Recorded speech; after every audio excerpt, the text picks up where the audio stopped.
ଚାଲନ୍ତୁ ଆଜି ପଢ଼ିବା ରୁଦ୍ର ସୁଧାନିଧିର କଥାବସ୍ତୁ। ହଁ, ରୁଦ୍ର ସୁଧାନିଧିର କଥାବସ୍ତୁ ଆମେ ପଢ଼ିବା। ଆକୁ ଲେଖିଛନ୍ତି କିଏ? ନାରାୟଣ ନନ୍ଦ ଅବଧୂତ ସ୍ୱାମୀ। ଦେଖିବା ଆର କଥାବସ୍ତୁ କ'ଣ ଅଛି। ତାର ବିଶ୍ଳେଷଣ ତ ଅଛି ବହିରେ, କିନ୍ତୁ ସେଟା ବହୁତ ବଡ଼ଟା ନା, ସେଥିପାଇଁ ଆମେ ଫାଷ୍ଟ କଥାବସ୍ତୁ ଆମେ ଜାଣିଦେବା। ତା ଭିତରେ ଷ୍ଟୋରିଟା କ'ଣ ଅଛି ହେଲା, ସେଇଟା ଜାଣିଦେଲେ ତାପରେ ଆପଣମାନେ ବହିରୁ ଅଳ୍ପ ଅଳ୍ପ ସାରାଂଶ ଦେଖିଦେବେ ଆଉ। ହଁ, ଦେଖନ୍ତୁ, ଷ୍ଟାର୍ଟ କରିବା।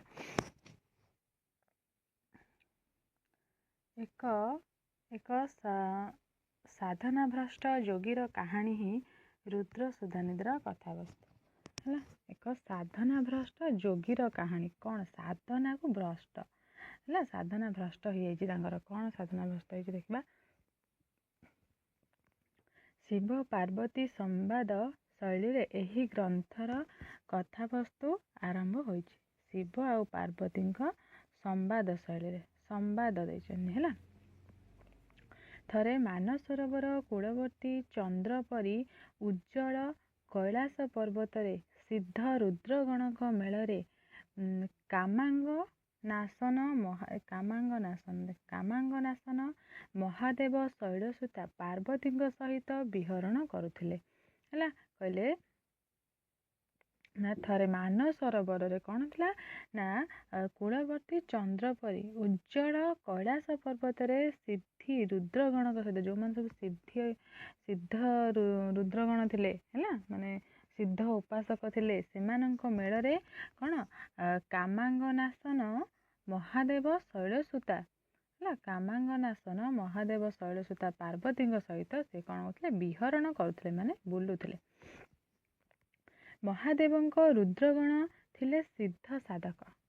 ଜ୍ଞାନାନନ୍ଦରେ ଯୁକ୍ତ ହୋଇ ଜୀବନ୍ମୁକ୍ତ ଅବସ୍ଥାରେ ଥିଲେ ଏହି ସାଧକମାନେ ହେଲା। କହିଲେ କ'ଣ ନା, ମହାଦେବଙ୍କର ଏଇ ଯେଉଁ ରୁଦ୍ରଗଣ ଥିଲେ, ସାଧକମାନେ ଥିଲେ, ସେ ପୁରା ଥିଲେ ସିଦ୍ଧ ସାଧକ ହେଲା।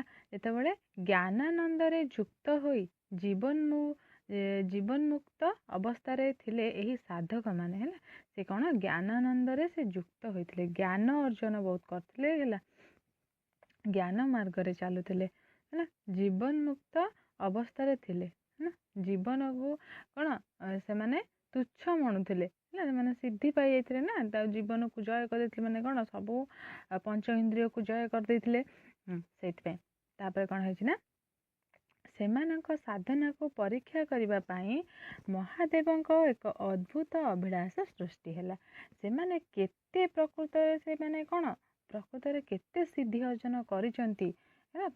ପାଞ୍ଚ ଇନ୍ଦ୍ରିୟ ଉପରେ ସେ କେତେ ତାଙ୍କର କ'ଣ ବଶ ଅଛି, ସେଇଟାକୁ ଜାଣିବା ପାଇଁ କ'ଣ ମହାଦେବ ଗୋଟେ ଅଭିଳାଷ ପୋଷଣ କଲେ, ଗୋଟେ ମନରେ ଚିନ୍ତା କରିଛନ୍ତି। ବାହାରକୁ ନିର୍ବିଚଳ ତଥା ସିଦ୍ଧ ଭଳି ଦିଶୁଥିବା ଏହି ସାଧକମାନଙ୍କର ଅନ୍ତଃକରଣ ପରୀକ୍ଷା କରିବା ପାଇଁ ଶିବଙ୍କର ଏକ ବିଚିତ୍ର ଆକାଂକ୍ଷା ଜାଗରିତ ହେଲା। କ'ଣ କହିଲେ? ବାହାରକୁ ନିର୍ବିଚଳ ତଥା ସିଦ୍ଧ ଭଳି ଦିଶୁଥିବା ଏହି ସାଧକମାନଙ୍କ ଅନ୍ତଃକରଣ ପରୀକ୍ଷା କରିବା ପାଇଁ ହେଲା। ବାହାରକୁ ତ ଦେଖାଉଛନ୍ତି ସେମାନେ ସିଦ୍ଧ ପ୍ରାପ୍ତି କରିଛନ୍ତି ବୋଲି, କିନ୍ତୁ ପ୍ରକୃତରେ ସେ ଅନ୍ତରରୁ ହେଲା, ନିଜ ଭିତରୁ ସେ କେତେ ଏଥିରେ ସିଦ୍ଧିପ୍ରାପ୍ତ ପାଇଛନ୍ତି, ସିଦ୍ଧି ଅର୍ଜନ କରିଛନ୍ତି, ସେଇଟା ଜାଣିବା ପାଇଁ ଶିବଙ୍କର କ'ଣ ହେଇଛି? ଆକାଂକ୍ଷା ହେଇଛି, ଇଚ୍ଛା ହେଇଛି, ଆଉ ସେ କିଛି ପରୀକ୍ଷା କରିବାକୁ ଚାହିଁଛନ୍ତି ହେଲା। ତାପରେ କ'ଣ ଦେଖ, ଏହାର ପରିପୂର୍ତ୍ତି ପାଇଁ ସେ ପାର୍ବତୀଙ୍କୁ ଗୋପନରେ ଡାକି ଆପଣାର ଅଭିଳାଷ ଜ୍ଞାପନ କଲେ, ତଦନୁଯାୟୀ କାର୍ଯ୍ୟପନ୍ଥା ଗ୍ରହଣ କରିବାକୁ କହିଲେ ହେଲା। କହିଲେ କ'ଣ ନା, ଏହା ପାଇଁ ଯେଉଁ ତାଙ୍କ ମନରେ ଆକାଂକ୍ଷା ଜାଗ୍ରତ ହେଇଛି କି ସେ ରୁଦ୍ର ସେମାନଙ୍କୁ ସେ କ'ଣ କରିବେ ନା, ପରୀକ୍ଷା କରିବେ ବୋଲି। ତ ସେଇଥିପାଇଁ ସେ ପାର୍ବତୀଙ୍କୁ ଡାକିକିରି ନିଜର ଇଚ୍ଛା ପ୍ରକାଶ କହିଛନ୍ତି। ପାର୍ବତୀଙ୍କୁ କହିଛନ୍ତି କ'ଣ ନା, ତା ଅନୁଯାୟୀ ଯେଉଁଟା ଆମେ ତାଙ୍କୁ ପରୀକ୍ଷା କରିବା ପାଇଁ ଯାହା କରିବା, ସେଇ କାର୍ଯ୍ୟପନ୍ଥା ଅନୁଯାୟୀ ଶୀଘ୍ର କ'ଣ କର, କାର୍ଯ୍ୟପନ୍ଥା ଗ୍ରହଣ କର ବୋଲି ହେଲା କୁହାଯାଇଛି। ଏଥିପାଇଁ ଆତ୍ମକୌତୁକ କ୍ରୀଡ଼ା ମାଧ୍ୟମରେ ପାର୍ବତୀ କେବଳ ମୁହୂର୍ତ୍ତେ ମାତ୍ର ଧ୍ୟାନରେ ରହି ଆପଣା ମନରୁ ଏକ ଦିବ୍ୟ ସୁନ୍ଦରୀ କନ୍ୟା ସୃଷ୍ଟି କଲେ। ଦେଖନ୍ତୁ, ପାର୍ବତୀ କ'ଣ କଲେ ନା, ଗୋଟେ ଆତ୍ମକୌତୁକ କ୍ରୀଡ଼ା, ଗୋଟେ ନିଜ ମନ ଖୁସି କରିବା ପାଇଁ ଗୋଟେ କ୍ରୀଡ଼ା, ଗୋଟେ ଖେଳ ଖେଳିବାକୁ ପାର୍ବତୀ ଭାବିଲେ। ଆଉ କ'ଣ କଲେ ନା ନିଜ କିଛି ମୁହୂର୍ତ୍ତ ସେ ଧ୍ୟାନ କରିକି ହେଲା ନିଜେ କ'ଣ କରିଛନ୍ତି ନା ଦିବ୍ୟ ସୁନ୍ଦରୀ କନ୍ୟାଟିଏ ସେ ସୃଷ୍ଟି କରିଛନ୍ତି ହେଲା ପାର୍ବତୀ। ସେହି କନ୍ୟାର ଅପରୂପ ରୂପ ସୁଷମା ସମଗ୍ର ବିଶ୍ୱକୁ ବିମୋହିତ କରିଦେଲା। ସେ ଯେଉଁ କନ୍ୟାଟି କି ପାର୍ବତୀ ଜାତ କଲେ ନିଜ ମନରୁ, ସେ କ'ଣ ଥିଲେ ଏତେ ସୁନ୍ଦର ଥିଲେ, ଅପରୂପା ସୁଷମା ଥିଲେ ଯେ ସେ କ'ଣ କଲେ ନା ବିଶ୍ୱକୁ, ସାରା ବିଶ୍ୱକୁ ସେ ମୋହିତ କରିଦେଇଛନ୍ତି ହେଲା, ବିଶ୍ୱକୁ ମୋହିତ କରିଛନ୍ତି। କପିଳାସରେ ସେହି ଅନୁପମ ମଦ ସଞ୍ଜୀବନୀ କନ୍ୟାକା ଆବିର୍ଭୂତ ହୁଅନ୍ତେ ମଳୟ, କନ୍ଦର୍ପ ଏବଂ ସକଳ ଉଦ୍ଦୀପନ ଉପଚାର ଶିବଙ୍କ ଆକାଂକ୍ଷାରୁ ପରିବେଶକୁ କାମପ୍ରବଣ କରିଦେଲା। ଦେଖ କ'ଣ କହିଛି ନା କପିଳାସର ଯେତେବେଳେ ସେଇଠି କ'ଣ ହେଇଛି, ସେ ଯେଉଁ ସୁନ୍ଦରୀ କନ୍ୟାଟି କ'ଣ କହିଛନ୍ତି ତାଙ୍କ ନା ମଦ ସଞ୍ଜୀବନୀ କନ୍ୟାକା ଆବିର୍ଭୂତ ହୁଏ, ସେ ଯେଉଁ କନ୍ୟାଟି ଆବିର୍ଭୂତ ହେଇଛନ୍ତି ହେଲା, ସେତେବେଳେ କ'ଣ ହେଇଛି ନା ମଳୟ, କନ୍ଦର୍ପ ଏବଂ ସକଳ ଉଦ୍ଦୀପନ, ଅଲମ୍ବନ ଉଦ୍ଦୀପନ ବିଭବ ସବୁ ପଢ଼ିଥିବ ହେଲା, ଉଦ୍ଦୀପନ ଉପଚାର ଶିବଙ୍କ ଆକାଂକ୍ଷାରୁ କ'ଣ ହେଇଛି ପରିବେଶକୁ କାମପ୍ରବଣ କରିଛି ହେଲା। ସେ ଯେଉଁ ଝିଅଟି, ଯେଉଁ ସୁନ୍ଦରୀ ନାରୀଟି ଯେତେବେଳେ ସମସ୍ତେ ତାଙ୍କୁ ଦେଖିଛନ୍ତି, ସେଟା କ'ଣ ହେଇଛି କପିଳାସରେ ସମସ୍ତଙ୍କ ମନରେ ସେ କ'ଣ କରୁଛି ନା ଯେମିତି ମଳୟ, କନ୍ଦର୍ପ, କନ୍ଦର୍ପ ତ ଜାଣିଛନ୍ତି ରତିର ଦେବତା ହେଉଛି କନ୍ଦର୍ପ, ସକଳ ଉଦ୍ଦୀପନ, ସବୁ ଯେତକ ଉଦ୍ଦୀପନ ବିଭବ ଥାଏ ଯେଉଁଟାକି କ'ଣ ଜାଗ୍ରତ କରିଥାଏ ରସକୁ, ସେଇଟା କହିଛି କ'ଣ, ସେ କ'ଣ କରିଛନ୍ତି ସବୁ ଜାଗ୍ରତ ହେଇଯାଇଛି ହେଲା, କାମପ୍ରବଣ କରିଦେଇଛନ୍ତି ସମସ୍ତଙ୍କୁ, କାମପ୍ରବଣ ହେଲା, ସମସ୍ତେ ତାଙ୍କ ପ୍ରତି ଆସକ୍ତ ହେଇଛନ୍ତି। ତାପରେ କହିଲା କନ୍ଦର୍ପ ବିନାଶକ ଶିବ ମଧ୍ୟ ଏହି ପ୍ରଭାବରୁ ଆପଣଙ୍କୁ ମୁକ୍ତ କରି ନ ପାରି ମୋହବଶତଃ ପାର୍ବତୀଙ୍କୁ ଆଲିଙ୍ଗନ କଲେ ହେଲା। କ'ଣ ହେଇଛି ନା କନ୍ଦର୍ପ ବିନାଶକ ଶିବ, କନ୍ଦର୍ପକୁ ଶିବ ବିନାଶ କରିଥିଲେ ଏଇଟା ଜାଣିଥିବ ହେଲା, କନ୍ଦର୍ପକୁ ବିନାଶ କରିପାରନ୍ତି ଶିବ ହେଲା, ତାଙ୍କୁ କନ୍ଦର୍ପଙ୍କ ସ୍ୱର ଶିବଙ୍କ ପାଖରେ କିଛି କାର୍ଯ୍ୟ କରେନି, କିନ୍ତୁ ଆଜି ସେ କନ୍ୟାକୁ ଦେଖିକି ଶିବ ମଧ୍ୟ କ'ଣ କରିଛନ୍ତି ନା ମୋହରେ ବଶୀଭୂତ ହେଇଛନ୍ତି ହେଲା, ମୋହିତ ହେଇଯାଇଛନ୍ତି। ଆଉ କ'ଣ କରିଛନ୍ତି ନା ପାର୍ବତୀଙ୍କୁ ଆଲିଙ୍ଗନ କରିଛନ୍ତି, ପାର୍ବତୀଙ୍କୁ ଆଲିଙ୍ଗନ କରିଛନ୍ତି। ତାପରେ ଦେଖ କ'ଣ ହେଲା, ଏଇଟା ଟିକେ ବଡ଼ ଅଛି ପିଲାମାନେ, ଆମେ ଟିକେ ପାର୍ଟ 1, 2, 3 ପର୍ଯ୍ୟନ୍ତ ଟିକେ ପଢ଼ିବା ହେଲା। ଏହି ଅପରୂପା ରୂପବତୀ କନ୍ୟାକୁ ଦେଖି ସିଦ୍ଧ ରୁଦ୍ରଗଣଙ୍କ ସମାଧି ଭାଙ୍ଗିଗଲା, ମାତ୍ର ସେମାନେ ଏହି ପ୍ରାଥମିକ ବିଚଳନ ଅବସ୍ଥାକୁ ଧୈର୍ଯ୍ୟ ଅବଲମ୍ବନ ପୂର୍ବକ ସହ୍ୟ କରିନେଲେ ହେଲା। କ'ଣ କହିଲା, ଏହି ଅପରୂପା ପାର୍ବତୀ କନ୍ୟାକୁ ଦେଖିକି କ'ଣ ହେଇଛି, ରୁଦ୍ରଗଣ ଯେଉଁମାନେ ଥିଲେ ସେମାନଙ୍କର ସମାଧି ଭଙ୍ଗ ହେଇଯାଇଛି ହେଲା। ସେମାନଙ୍କୁ ପରୀକ୍ଷା କରିବା ପାଇଁ ପାର୍ବତୀ ଆଉ ଶିବ କ'ଣ କରିଥିଲେ, ଏକୁ ପ୍ରୟୋଗ କରିଥିଲେ ହେଲା, ତାଙ୍କୁ ଦେଖିକି ଆଙ୍କର କ'ଣ ହେଇଛି ନା ସମାଧି ଭଙ୍ଗ ହେଇଯାଇଛି, ମାତ୍ର ସେମାନେ ଏହି ପ୍ରାଥମିକ ବିଚଳନ ଅବସ୍ଥାକୁ ଧୈର୍ଯ୍ୟ ଅବଲମ୍ବନ ପୂର୍ବକ ସହ୍ୟ କରିନେଇଛନ୍ତି ହେଲା। ତଥାପି ତାଙ୍କ ସମାଧି ସିନା ଭାଙ୍ଗି ଯାଇଛି, କିନ୍ତୁ ସେ କ'ଣ କରିଛନ୍ତି ନା ତାଙ୍କର ଯେଉଁ ମନକୁ ବିଚଳିତ କରିବା ପାଇଁ ଯେଉଁ ଆସିଛି ହେଲା, ସେଇ ନାରୀଟି ସେ କ'ଣ କରିଛନ୍ତି, ତାକୁ ଜାଣିପାରିକି ସେମାନେ ଧୈର୍ଯ୍ୟ ଧରିକି ତାକୁ ସେ କ'ଣ କରିଛନ୍ତି ନା ସହି ନେଇଯାଇଛନ୍ତି ସେଟାକୁ ହେଲା, ପ୍ରକାଶ କରିନାହାନ୍ତି ତାଙ୍କ ଭିତରେ କାମ ପ୍ରବୃତ୍ତି ଆସୁଛି ବୋଲିକି, କି ତାଙ୍କ ପ୍ରତି ଦୁର୍ବଳତା ଆସୁଛି ବୋଲିକି ସେ ତାକୁ ଆଉ ପ୍ରକାଶ କରିନାହାନ୍ତି, ତାକୁ ସେ କ'ଣ ସହ୍ୟ କରି ନେଇଯାଇଛନ୍ତି। ତାପରେ କ'ଣ ଜ୍ଞାନ ତଥା ଯୋଗକୁ ବିନାଶ କରିବା ପାଇଁ ଏହା ଯେ ମୃଗ ତୃଷ୍ଣା ଭଳି ସିଦ୍ଧଗଣ ଏହା ଅନୁମାନ କରିନେଲେ ହେଲା। କହିଲେ ଜ୍ଞାନ ତଥା ଯୋଗକୁ ବିନାଶ କରିବା ପାଇଁ, ଜ୍ଞାନ ଆଉ ଯୋଗକୁ ବିନାଶ କରିବା ପାଇଁ କ'ଣ ନା ଏହା ଯେ ମୃଗ ତୃଷ୍ଣା ଭଳି ହେଇଛି ହେଲା। ମୃଗ ତୃଷ୍ଣା ମାନେ କ'ଣ ମାନେ ମୃଗ ତୃଷ୍ଣା ମାନେ ଶୋଷିଲାକୁ ଯେମିତି ପାଣି ମିଳିଗଲେ ସେ କ'ଣ ତାକୁ ଛାଡ଼ିବ କି ହେଲା, ସେଇ କଥା କହିଛନ୍ତି ନା ମୃଗ ତୃଷ୍ଣା ଭଳି ସିଦ୍ଧଗଣ ଏହା ଅନୁମାନ କରିନେଲେ ହେଲା।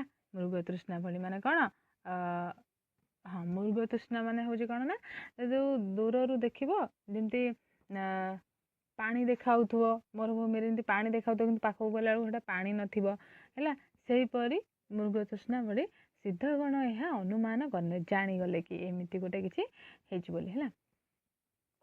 ତାପରେ ମାନେ କେହି କେହି ଏହି ଅପରୂପ ସୌନ୍ଦର୍ଯ୍ୟକୁ ଭ୍ରମ ବୋଲି ବିଚାର କଲେ। କେହି କେହି କ'ଣ କରୁଛନ୍ତି, ଏଇ ଯେଉଁ ଅପରୂପ ସୌନ୍ଦର୍ଯ୍ୟକୁ ଗୋଟେ ଭ୍ରମ ବୋଲି ଭାବିଲେ କି ଏଇଟା ବୋଧେ ଆମର ଗୋଟେ ମନର ଭ୍ରମ ହେଲା। କେହି ବା ଜଗତକୁ ଭ୍ରମମୟ ବିଚାର କରି ମାୟା କନ୍ୟାକୁ ଆତ୍ମାର ଏକ ଅଂଶ ବୋଲି ବିଚାର ଆପଣଙ୍କୁ ସଂଯତ କରିନେଲେ। କହିବା ଜଗତକୁ ବ୍ରହ୍ମମୟ ବିଚାର କରି କ'ଣ କଲେ ନା, ମାୟା କନ୍ୟାକୁ ଆତ୍ମାର ଏକ ଅଂଶ ବୋଲି ବିଚାରି ଆପଣଙ୍କୁ ସଂଯତ କରିନେଲେ। ଭାବିଲେ କ'ଣ କି ଯେଉଁ କନ୍ୟାଟି ମାୟା କନ୍ୟାଟି ଆସିଛି, ଇଏ ଗୋଟେ କ'ଣ, ଏ ଗୋଟେ ମାୟା ରୂପକ କନ୍ୟା ହେଲା। ଆକୁ ଭାବିକି ସେ କ'ଣ କଲେ, ନିଜ ମନକୁ ସେ ସଂଯତ କରିଦେଇଛନ୍ତି। ଶିବଙ୍କର କୃପାରୁ ସକଳ ସିଦ୍ଧି ରୁଦ୍ରଗଣ ଯଦିଓ ମାୟା କନ୍ୟାର ମୋହ କଟାକ୍ଷରୁ ଆପଣଙ୍କୁ ମୁକ୍ତ କରିପାରିଲେ, ଅନ୍ୟତମ ରୁଦ୍ରଗଣ ଅଭିନବ ଚୈତନ୍ୟ ମାୟା କନ୍ୟାକୁ ଦେଖି ସାରିବା ପରେ ଆପଣାର ସ୍ୱରୂପ ସିଦ୍ଧି ସ୍ଥିତିକୁ ବିସ୍ତୃତ ହୋଇଗଲେ ହେଲା। ହଁ, କ'ଣ ହେଇଛି ଦେଖନ୍ତୁ, ଶିବଙ୍କର କୃପାରୁ ସକଳ ସିଦ୍ଧ ରୁଦ୍ରଗଣ ଯଦିଓ ମାୟା କନ୍ୟାର ମୋହ କଟାକ୍ଷରୁ ଆପଣଙ୍କୁ ମୁକ୍ତ କରିପାରିଲେ, ଅନ୍ୟତମ ରୁଦ୍ରଗଣ ଅଭିନବ ଚୈତନ୍ୟ, ଦେଖ ଅଭିନବ ଚୈତନ୍ୟ କଥା କହିଲେ, ଅନ୍ୟତମ ରୁଦ୍ରଗଣ କିଏ ନା ଅଭିନବ ଚୈତନ୍ୟ ମାୟା କନ୍ୟାକୁ ଦେଖି ସାରିବା ପରେ ଆପଣାର ସ୍ୱରୂପ ସିଦ୍ଧ ସ୍ଥିତିକୁ ବିସ୍ତୃତ ହୋଇଗଲା ହେଲା। ସେ କ'ଣ କରୁଛନ୍ତି ନା, ଅନ୍ୟ ସବୁ ଯେଉଁ ରୁଦ୍ରଗଣ ଥିଲେ ସେମାନେ ତ ମାୟା କନ୍ୟାକୁ ଦେଖି କ'ଣ ନିଜକୁ କ'ଣ କଲେ, ଅଟକେଇ ଦେଲେ ହେଲା, ନିଜକୁ ସେ ସଂଯତ କରିଦେଲେ।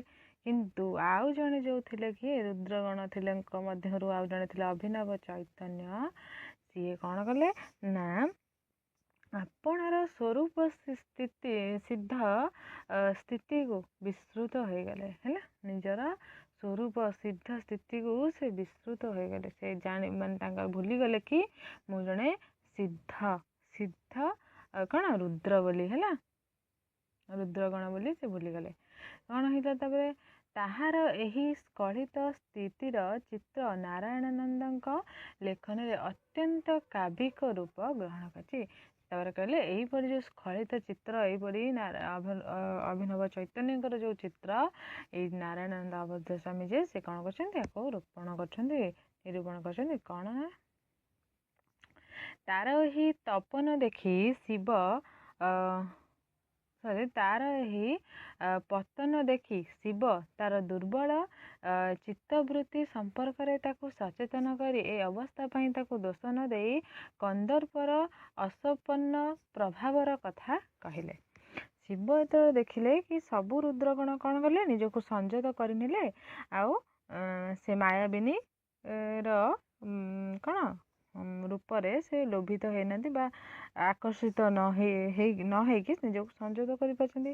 କିନ୍ତୁ ଅନ୍ୟ ଜଣେ ଯେ କ'ଣ ଅଭିନବ ଚୈତନ୍ୟ, ସିଏ କ'ଣ କଲେ, ନିଜକୁ ସଂଯତ କରିପାରିଲେନି, ସେ ଭୁଲିଗଲେ କି ସେ ଜଣେ ସିଦ୍ଧ ରୁଦ୍ରଗଣଙ୍କ ମଧ୍ୟରେ ଜଣେ ବୋଲି ହେଲା। ଶିବ ଯେତେବେଳେ ଏଇ ତାଙ୍କର ଦୁର୍ବଳତାକୁ ଦେଖିଛନ୍ତି, କ'ଣ କଲେ, ତାଙ୍କୁ ସଚେତନ କରି କ'ଣ କଲେ, ଏ ଅବସ୍ଥା ପାଇଁ ତାକୁ ଦୋଷ ନ ଦେଇ କନ୍ଦର୍ପର ସପତ୍ର ପ୍ରଭାବର କଥା କହିଲେ। କ'ଣ କହିଲେ, ସପତ୍ନ ପ୍ରଭାବର କଥା, ମାନେ କନ୍ଦର୍ପ ସେ କହିଲେ କି ଆର କିଛି ଦୋଷ ନାହିଁ, କାହାର ଅଭିନବ ଚୈତନ୍ୟଙ୍କର କିଛି ଦୋଷ ନାହିଁ, ଏଇଟା ହେଉଛି କନ୍ଦର୍ପକୁ ରଚନା କରିଛନ୍ତି ହେଲା। ତାଙ୍କ ଉପରେ କନ୍ଦର୍ପ ଶର ବିଦ୍ଧ କରିଛନ୍ତି। ସାଧୁର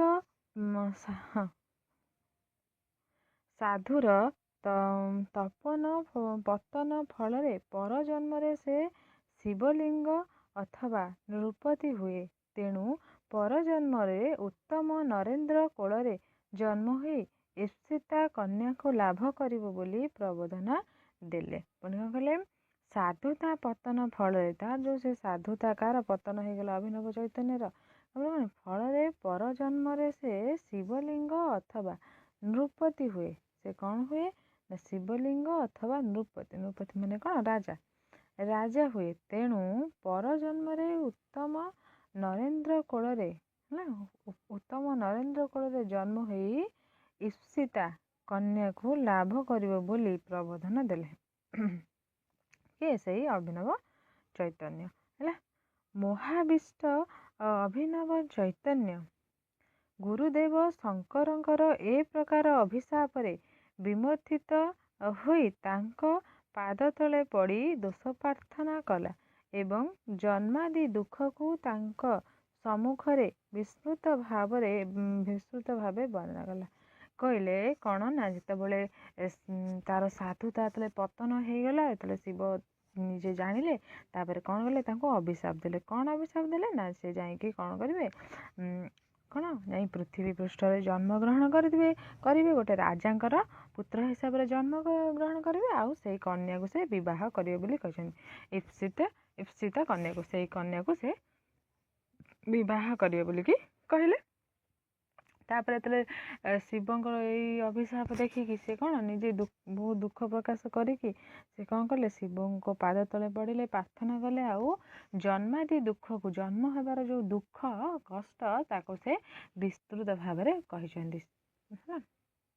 କ'ଣ କହିଛନ୍ତି ନା ପ୍ରଥମେ ମାତୃଗର୍ଭରେ ଥିବା ଅବସ୍ଥାର ଦୁଃଖ, ପରେ ଜନ୍ମ ହେବାର ଦୁଃଖ, ଜନ୍ମ ପରେ ଶୈଶବରୁ ବାର୍ଦ୍ଧକ୍ୟ ତଥା ମୃତ୍ୟୁ ପର୍ଯ୍ୟନ୍ତ ଦେହର ବୁଦ୍ଧିଜନିତ ଦୁଃଖ ଆଦିକୁ ବିସ୍ତୃତ ଭାବେ ଶଙ୍କରଙ୍କ ପାଖରେ ବର୍ଣ୍ଣନା କରି ଏହି ଦୁଃଖକୁ ନିସ୍ତାର କରିବା ପାଇଁ ତାଙ୍କ ପାଖରେ ଆକୁଳ ନିବେଦନ କଲା। ହେଲା, କହିଲେ ଯେତେବେଳେ ସେ କହିଲେ ଯାଇକି ରାଜାଙ୍କ ପୁତ୍ର ଭାବରେ ଜନ୍ମଗ୍ରହଣ କରିବ, ସେତେବେଳେ ସେ କ'ଣ ଏଇଟା ଅଭିଶାପ ମଣିଲେ। ତାପରେ ସେ କ'ଣ କଲେ ନା ଶିବଙ୍କୁ ପ୍ରାର୍ଥନା କଲେ, ଆଉ ଜନ୍ମ ହେବାର ଯେଉଁ କଷ୍ଟ ଦୁଃଖ, ଜନ୍ମ ହେବା ପରେ ଯେତେବେଳେ ମାତୃ ଗର୍ଭରେ ଯେତେବେଳେ ସଞ୍ଚିତ ହେଇକିରି ସନ୍ତାନଟି ରହିଥାଏ, ସେଠି ଯେଉଁ ମଳମୂତ୍ର ଭିତରେ ସେ ବଢ଼ିଥାଏ, ସେ ଯେଉଁ କଷ୍ଟ ଦୁଃଖ ଯନ୍ତ୍ରଣା ତାକୁ ସେ କହିଛନ୍ତି।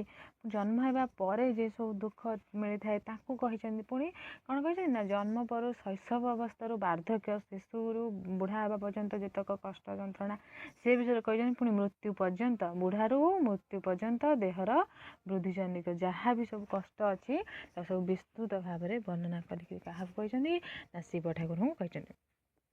ଶିବଙ୍କୁ ସନ୍ତୁଷ୍ଟ କରିବା ପାଇଁ ସେ ପଞ୍ଚଶତ ବର୍ଣ୍ଣଭେଦରେ ସ୍ତୁତି ନିବେଦନ କଲେ।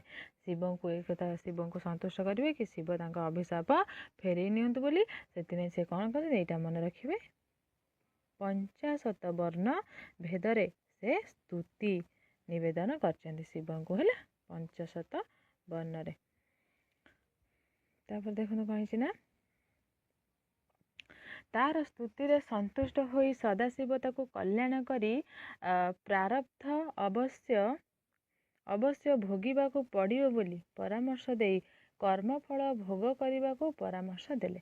କହିଲେ ସେ ଅଭିଶାପ ଫେରେଇ ନେଇପାରିବେନି, ସେଥିପାଇଁ କ'ଣ କହିଲେ ନା ଯାହା ତମକୁ ମୁଁ ଅଭିଶାପ ଦେଇଛି ସେଇଟା ତମେ ନିଶ୍ଚିନ୍ତ ଭୋଗ କରିବ। ଆଉ ପରାମର୍ଶ ଦେଲେ କ'ଣ ନା କର୍ମ ଫଳ ଭୋଗ କରିବାକୁ ପରାମର୍ଶ, ତମର ଯୋଉ କର୍ମ ତମେ କରିଛ ତାର ଫଳ ତମେ ଭୋଗ କରିବ ବୋଲି ତାଙ୍କୁ ପରାମର୍ଶ ଦେଲେ। ପରବର୍ତ୍ତୀ ଜନ୍ମରେ ପୃଥିବୀର କାଞ୍ଚନକର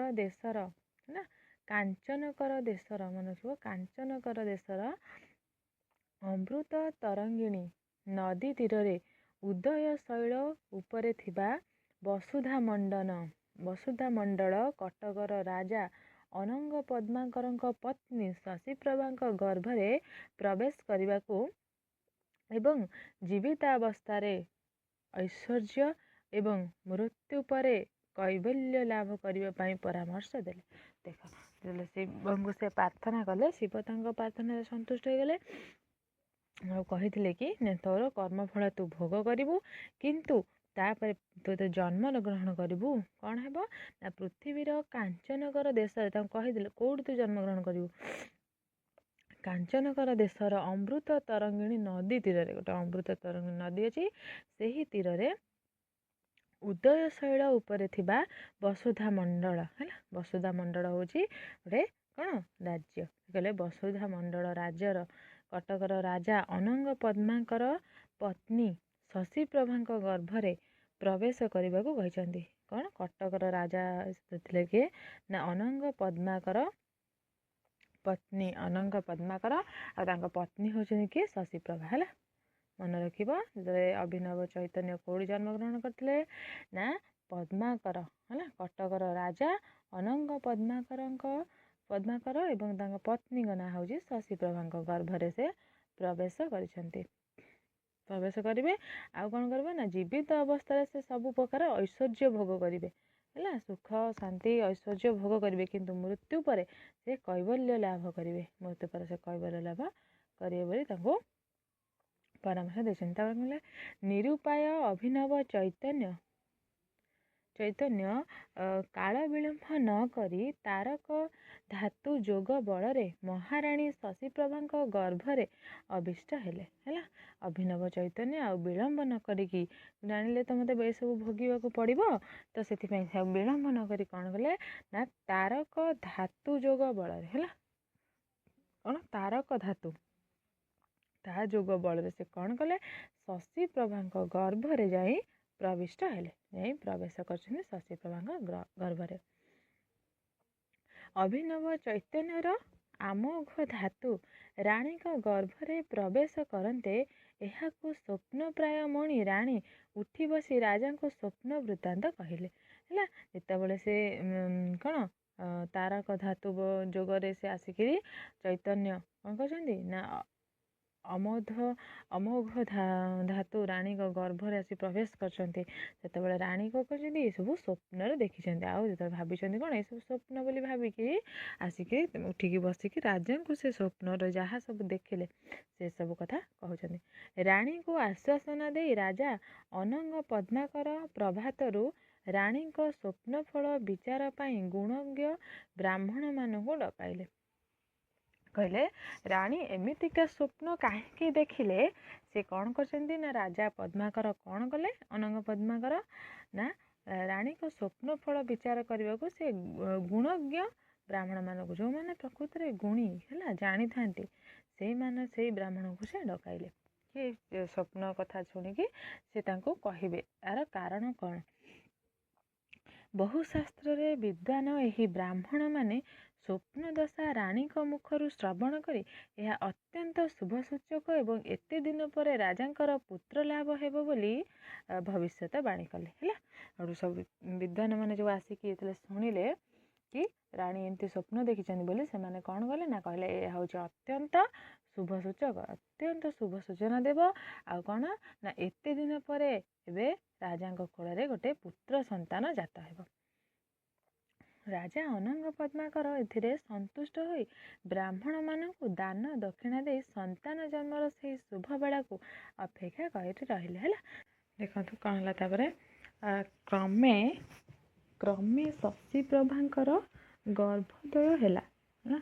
କ୍ରମେ ଶଶୀପ୍ରଭାଙ୍କର ଗର୍ଭୋଦୟ ହେଇଛି, ଗର୍ଭୋଦୟ ହେଲା। ତାଙ୍କର କ'ଣ ହେଇଛି ନା କୁସୁମ କୋମଳ ତନୁ ପଲ୍ଲବୀରେ ନାନା ବିକାର ଦେଖାଦେଲା। ସେହି ବ୍ରହ୍ମ ତେଜକୁ ଧାରଣ କରିବା ହେତୁ ସେ ଅତ୍ୟନ୍ତ କଷ୍ଟ ଭୋଗିଲେ। ସେ ଯେଉଁ ବ୍ରହ୍ମ ତେଜକୁ ସେ ତାଙ୍କ ଗର୍ଭରେ ଯେଉଁ ଧାରଣ କରିଛନ୍ତି, ସେଇଥିପାଇଁ ସେ କ'ଣ ବହୁତ କଷ୍ଟ ସହିବାକୁ ପଡ଼ୁଛି ହେଲା। କାହାକୁ? ରାଣୀ ଶଶୀପ୍ରଭାଙ୍କୁ ହେଲା। ତାପରେ କ'ଣ ରାଣୀଙ୍କର ଏହି କଷ୍ଟ ଦେଖି ରାଜା ଅନଙ୍ଗ ପଦ୍ମାକର ତାର ଅପନୋଦନ ପାଇଁ ପରମ ସୂଚିବନ୍ତ ହୋଇ ନିର୍ଜନ ଦେବ ମଣ୍ଡପରେ ମାନସିକ ପୂଜା ବିଧାନ ଆରମ୍ଭ କଲେ ହେଲା। ସେ କ'ଣ କଲେ ନା ଯଦି ଦେଖିଲେ ରାଣୀଙ୍କର ଏତେ କଷ୍ଟ ହେଉଛି, ରାଜା କ'ଣ କଲେ, ରାଜା କିଏ ନା ଅନଙ୍ଗ ପଦ୍ମାକର ହେଲା। ରାଜା କ'ଣ କଲେ ନା ଯାଇକି ମନ୍ଦିରରେ ପରମ ସୂଚିବନ୍ତ ହେଇକି, ବହୁତ ସୂଚିବନ୍ତ ହେଇକି ମାନେ କ'ଣ ପବିତ୍ରତା ପବିତ୍ର ହେଇକି ସେ କ'ଣ କରିଛନ୍ତି ନା ମାନସିକ ପୂଜା ବିଧାନ ଆରମ୍ଭ କରିଛନ୍ତି। କ'ଣ କରିଛନ୍ତି ପୂଜା ବିଧାନରେ? ପ୍ରଥମେ ମନ ମଧ୍ୟରେ ରାଜା ସାତ ଲୋକର ନିମ୍ନ ଭାଗରେ ଏକ ନିର୍ମଳ ଚିଦାକାଶ କଳ୍ପନା କଲେ। ପ୍ରଥମେ ସେ କ'ଣ କରିଛନ୍ତି ନା ସାତ ଲୋକର ନିମ୍ନ ଭାଗରେ ଏକ ନିର୍ମଳ ଚିଦାଭାସ କଳ୍ପନା କରିଛନ୍ତି ହେଲା। ତାଙ୍କ ମନରେ ସବୁ କଳ୍ପନା କରି ଚାଲିଛନ୍ତି ଦେଖନ୍ତୁ। ତାପରେ କ'ଣ ହେଇଛି ନା ତା ଉପରେ କାରୁଣ୍ୟ ଜଳର କଳ୍ପନା କରିଛନ୍ତି ହେଲା। ତା ଉପରେ କାରୁଣ୍ୟ ଜଳର କଳ୍ପନା କରିଛନ୍ତି। ଜଳକୁ ଭଗବାନଙ୍କ ରୋମମୂଳର ସ୍ୱେଦ କଣିକା ବୋଲି କଳ୍ପନା କରିଛନ୍ତି। ଯେଉଁ କାରୁଣ୍ୟ ଜଳ କଳ୍ପନା କରିଛନ୍ତି, ସେ ଜଳକୁ କାହା ସହିତ ତୁଳନା କରିଛନ୍ତି ନା ଭଗବାନଙ୍କ ରୋମମୂଳର ସ୍ୱେଦ କଣିକା। ସ୍ୱେଦ କଣିକା ମାନେ କ'ଣ? ଝାଳ ଯେଉଁ ଭଗବାନଙ୍କର ହେଲା, ସେ ସ୍ୱେଦ କଣିକା ବା ଝାଳ ସହିତ ସେ ତୁଳନା କଲେ। ତାପରେ କହିଲେ ସେହିଠାରୁ ଭଗବାନଙ୍କର ନାଭି ପଦ୍ମର ଛବି ମନକୁ ଆଣିଲେ। ପୁଣି ଥରେ ପୁଣି ମନକୁ କ'ଣ ଆଣିଲେ ନା ଭଗବାନଙ୍କର ନାଭି ପଦ୍ମ, ଭଗବାନଙ୍କ ପଦ୍ମ ନାଭିରୁ ଯେଉଁ ପଦ୍ମ ଜାତ ହେଇଥିଲେ ବ୍ରହ୍ମା ବିଷ୍ଣୁ ମହେଶ୍ୱର ସେଥିରୁ ହେଇଥିଲେ ନା ନାହିଁ, ସେଠୁ ସେଇଥିରୁ କହିଲେ ବ୍ରହ୍ମାଙ୍କର ସୃଷ୍ଟି ସେଇଠୁ ହେଇଥିଲା। ସେଇ କହିଲେ ନାଭି ପଦ୍ମର ଛବିକୁ ତାଙ୍କ ମନକୁ ଆଣିଲେ, ତାଙ୍କ ମନକୁ ସେଇ ଛବିଟା ଆଣି ସେ ମନରେ ଭାବୁଛନ୍ତି। ସେହି ନାଭି ପଦ୍ମରୁ କ୍ଷରୁଥିବା ମକରନ୍ଦ କଣିକାରେ ବ୍ରହ୍ମାଣ୍ଡ ଧୋଇବାର କଳ୍ପନା କଲେ। ପୁଣି କ'ଣ କଲେ ନା ସେ ଯେଉଁ ନାଭି ପଦ୍ମରୁ, ଭଗବାନଙ୍କ ନାଭି ପଦ୍ମରୁ କ'ଣ କ୍ଷରଣ ହେଉଛି, କ୍ଷରୁଥିବା ବାହାରୁଥିବା ନିର୍ଗତ ହେଉଛି କ'ଣ ନା ମକରନ୍ଦ। ମକରନ୍ଦ ମାନେ କ'ଣ? ଅମୃତ। ଏ ଯେଉଁ ଅମୃତଟା ବାହାରୁଛି ସେଇଥିରେ ସେ କ'ଣ କଳ୍ପନା କଲେ ନା ବ୍ରହ୍ମାଣ୍ଡକୁ ଧୋଇଲେ। ଯେମିତି ସେଇ ଅମୃତରେ ସେ ବ୍ରହ୍ମାଣ୍ଡକୁ ଧୋଉଛନ୍ତି ସେହିପରି ସେ ନିଜ ମନରେ କଳ୍ପନା କଲେ। ପୁଣି କ'ଣ କଲେ? ଏହି ବ୍ରହ୍ମାଣ୍ଡ ପଦ୍ମଭବ ନାମରେ ନାମିତ କଲେ। ଏଇ ବ୍ରହ୍ମାଣ୍ଡ ଯେଉଁ ବ୍ରହ୍ମାଣ୍ଡକୁ ସେ ଧୋଇଛନ୍ତି କି କ'ଣ ସେ ପଦ୍ମରୁ ନିର୍ଗତ ହେଉ, ନାଭି ପଦ୍ମରୁ ନିର୍ଗତ ହେଉଥିବା କ'ଣ ମକରନ୍ଦରେ ସେଇଆକୁ ସେ କ'ଣ କରିଛନ୍ତି ନା କହିଛନ୍ତି ପଦ୍ମଭବ ବୋଲି ତାର ନାମ ଦେଇଛନ୍ତି। ସେ ବ୍ରହ୍ମାଣ୍ଡର ନାମ କ'ଣ ଦେଇଛନ୍ତି ନା ପଦ୍ମଭବ।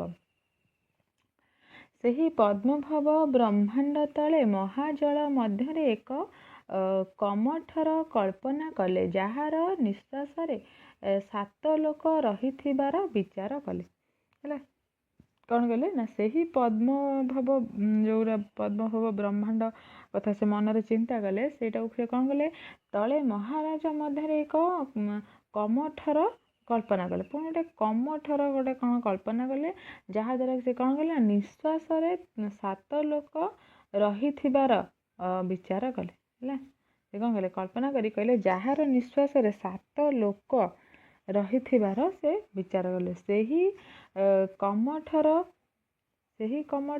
8 ପାଖରେ 8 ଗୋଟି ହାତୀର କଳ୍ପନା କଲେ। ହେଲା, ସେ ଗୋଟେ କମଠରର କଳ୍ପନା କଲେ। ତାପରେ ସେ କମଠରର 8 ପାଖରେ, ହେଲା 4 ପାଖ ନୁହେଁ, ଏଠି 8 ପାଖ କୁହାଯାଇଛି। ହେଲା, 8 ପାଖରେ କ'ଣ ହେଇଛି ନା 8ଟି ହାତୀ। ହେଲା, ଗଜ ମାନେ କ'ଣ ହାତୀ। 8ଟି ହାତୀକୁ ସେ କ'ଣ କଲେ ରଖିଛନ୍ତି। ହେଲା, କଳ୍ପନା କରିଛନ୍ତି। ତାପରେ କ'ଣ ହେଲା ନା ଗଜବନ୍ଧ ଧାରଣାରେ ଏହି 8 ଗଜଙ୍କୁ ଯଥାବିଧି ପୂଜା କରି କମଠର ଉପରେ 8 ଗୋଟି ହସ୍ତୀ ଏକ ମଣ୍ଡୁକକୁ ଧରିଥିବାର କଳ୍ପନା କଲେ। ପୁଣି କ'ଣ କଳ୍ପନା କରିଛନ୍ତି ନା ଏଇ ଯେଉଁ କ'ଣ ଜଗବନ୍ଧ ଧାରଣା କରିଛନ୍ତି, ଜଗବନ୍ଧ ଧାରଣା କରିକି ରଖିଛନ୍ତି ମନରେ, ସେଇଟା କ'ଣ ନା 8ଟି ଯେଉଁ ଗଜ ତାଙ୍କ ଚାରିପାଖରେ ରହିଛି, କାହା ଚାରିପାଖରେ କମଠର ଚାରିପାଖରେ ସେଇ ଯେଉଁ 8ଟି ହସ୍ତୀ। ହେଲା, 8ଟି ହସ୍ତୀ କ'ଣ କରିଛନ୍ତି ଏକ ମଣ୍ଡୁକକୁ ଧରିଥିବାର କଳ୍ପନା କଲେ। ସେ 8ଟା ହସ୍ତୀ କ'ଣ କରିଛନ୍ତି ନା ଗୋଟିଏ ମଣ୍ଡୁକ ବେଙ୍ଗକୁ ସେ ଧରିଛନ୍ତି। ହେଲା, ଧରିଥିବାର କଳ୍ପନା କରିଛନ୍ତି। ମଣ୍ଡୁକର ବର୍ଣ୍ଣନା କବି ଲେଖନୀରେ କାବ୍ୟିକ ରୂପ ପରିଗ୍ରହଣ କରିଛି। ହେଲା, ସେ କହିଛନ୍ତି ମଣ୍ଡୁକର ଯେଉଁ ବର୍ଣ୍ଣନାଟା କବି କରିଛନ୍ତି ଏଇଟା କେମିତି ନା ଗୋଟେ କାବ୍ୟିକ ରୂପ ପରିଗ୍ରହଣ କରିଛି, ଖାଲି କେବଳ ଗୋଟେ ମଣ୍ଡୁକର ବର୍ଣ୍ଣନାଟା। ହେଲା, ତାପରେ କ'ଣ ହେଇଛି ଦେଖ, ଏହି ମଣ୍ଡୁକକୁ ମଣ୍ଡୁକ ଧାରଣାରେ ବିଧି ମତେ ପୂଜା କରିସାରିବା ପରେ ସେହି ମଣ୍ଡୁକ ନିକଟରେ ରାଜା ଏକ ପଦ୍ମ ଫୁଲର କଳ୍ପନା କରିଛନ୍ତି, ଯାହା ସୁନାରେ ତିଆରି ଏବଂ ତାର ନାଡ଼ 60,000 ହାତ ବିଶିଷ୍ଟ। ହେଲା, ଦେଖ ସେ କ'ଣ ପୁଣି କଳ୍ପନା କରିଛନ୍ତି, ଯେତେବେଳେ ଏହି ମଣ୍ଡୁକ କଥା ଯେତେବେଳେ ମଣ୍ଡୁକକୁ ଧରିଛନ୍ତି କିଏ 8ଟି ହସ୍ତୀ, ତାକୁ ସେ କ'ଣ କହିଲେ ମଣ୍ଡୁକ ଧାରଣା ବୋଲି କହିଲେ, ମାନେ ମଣ୍ଡୁକ କଥା ଚିନ୍ତା କରିଛନ୍ତି ଆଉ ତାକୁ ଧରିଛନ୍ତି କିଏ 8 ଜଣ ହସ୍ତୀ। ବିଧି ମତରେ, ସେଇ ବିଧି ମତରେ କ'ଣ ହେଇଛି ନା ପୂଜା ସରିବା ପରେ ସେହି ମଣ୍ଡୁକ ନିକଟରେ ରାଜା ଏକ ପଦ୍ମ ଫୁଲର କଳ୍ପନା ଯେତେବେଳେ ପୂଜା ବିଧି ସରିଗଲା।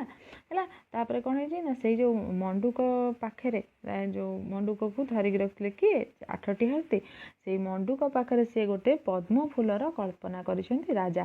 ହେଲା, କଳ୍ପନା କରିଛନ୍ତି କେମିତିକା ପଦ୍ମଫୁଲ, ଯାହାର ନାଡ଼ ପଦ୍ମଫୁଲର ଯେଉଁ ନାଡ଼ଟା ସେଇଟା କେତେ ନା 60,000 ହାତ ବିଶିଷ୍ଟ। ହେଲା, ସେ ନାଡ଼ଟି ହେଉଛି 60,000 ହାତ ବିଶିଷ୍ଟ ନାଡ଼ ପଦ୍ମଫୁଲର।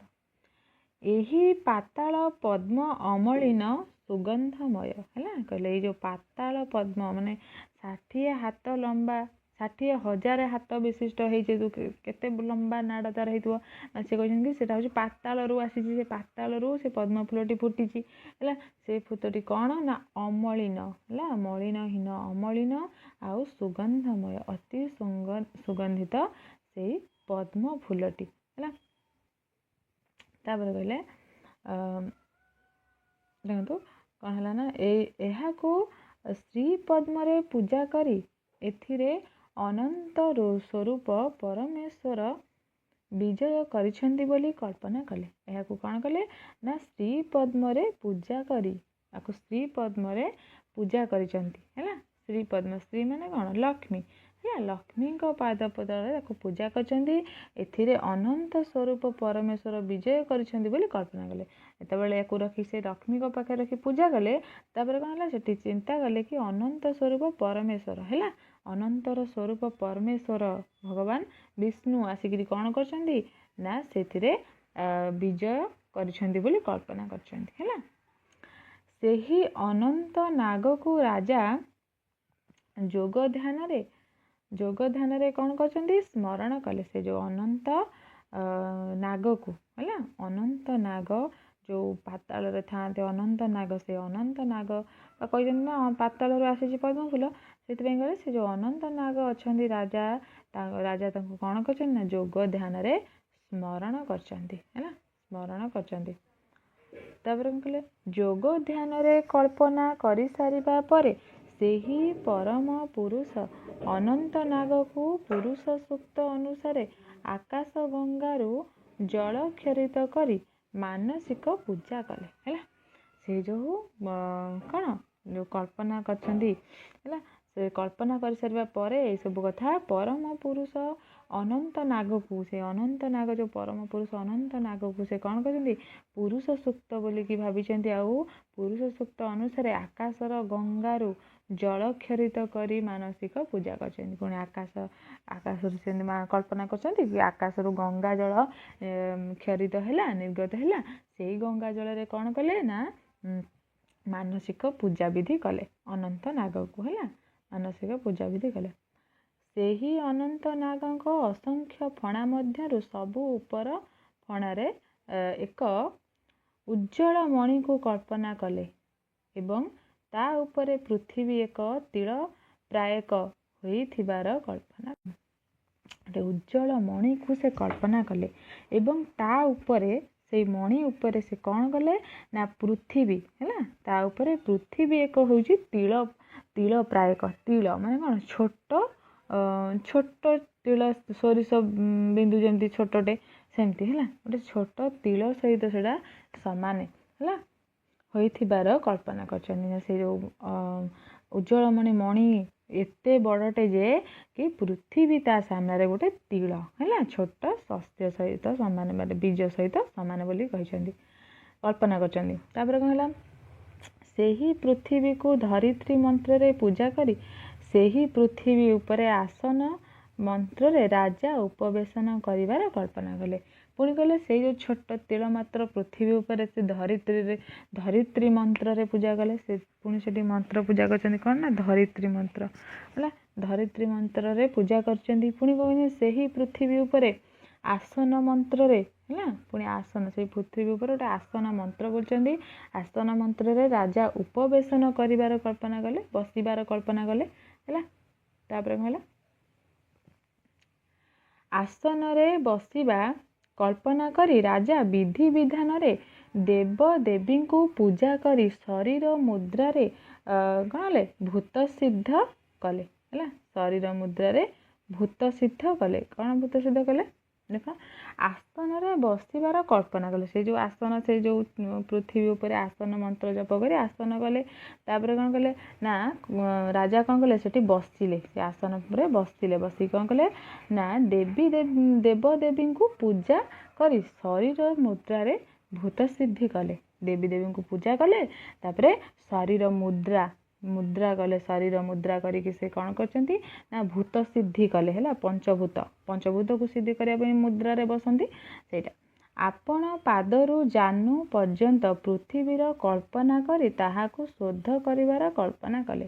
से कौन पंचभूत को कल्पना एपटर करुँच है कौन कल्पना कर पादरू जानू पर्यंत है पादरू जानू पर्यंत से पृथ्वी को कल्पना कर पृथ्वीटा हूँ पादरू जानू पर्यंत है जानू मान कौन जंघ जानू पर्यंत तापर कौन कहले ताको भाविकी शोधन कले तापरे जानू गुह्य पर्यंत जल तत्व बोली कल्पना कले है पुणी जानू गुह्य पर्यंत कौन ना जल तत्व भाविकी ताकू संशोधन कले है पवित्र कले तापरे गुह्यरू नाभि पर्यंत अग्नि तत्व है पुणी गुह्यरू नाभि पर्यंत कौन कहले ना से अनुभव कौन कल्पना कले ना अग्नि तत्व को गुह्यरू नाभि पर्यंत से कल्पना करछंती पुणी नाभिरू हृदय पर्यंत वायु तत्व हृदय कंठ पर्यंत आकाश तत्व है पुणी नाभिरू कौटी हृदय पर्यंत नाभिरू हृदय पर्यंत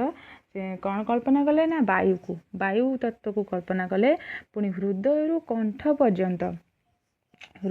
कंठ पर्यंत से आकाश तत्व को कल्पना करछंती एवं कंठरू मूर्धना पर्यंत आकाश तत्व करी ए सकल शरीर शुद्ध हेबार कल्पना कले है यही सब चिंता करछंती कौन ना पादरू जानू पर्यंत पृथ्वी है तापरे जानू गुह्य पर्यंत जल तत्व पुणी गुह्यरू नाभि पर्यंत अग्नि तत्व पुणी नाभिरू हृदय पर्यंत वायु तत्व पुणी हृदय कंठ पर्यंत आकाश तत्व आ कंठरू मूर्धना पर्यंत से आकाश तत्व को कल्पना करी शरीर को एकदम शुद्ध करछंती है शुद्धि करछंती तापरे कौन है देख एहा परे राजा अक्षर क्रम षड़ चक्र कल्पना करी प्रथम चक्र को विघ्नेश्वर गणेश को आराधना करी ज्योति स्थान रे त्रिपुरारी शिव को आराधना करी करिवार कल्पना कले है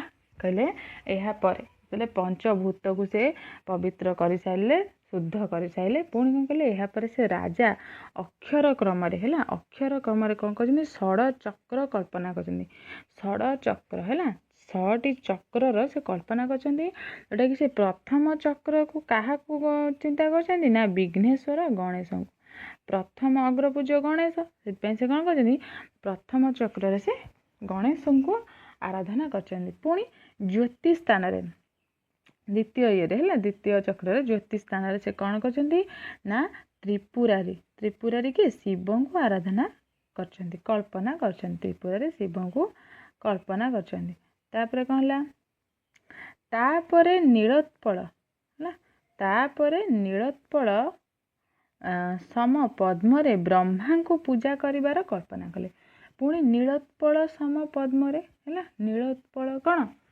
नीलोत्पल सम पद्म रे ब्रह्मा को से पूजा कर पद्म को कही है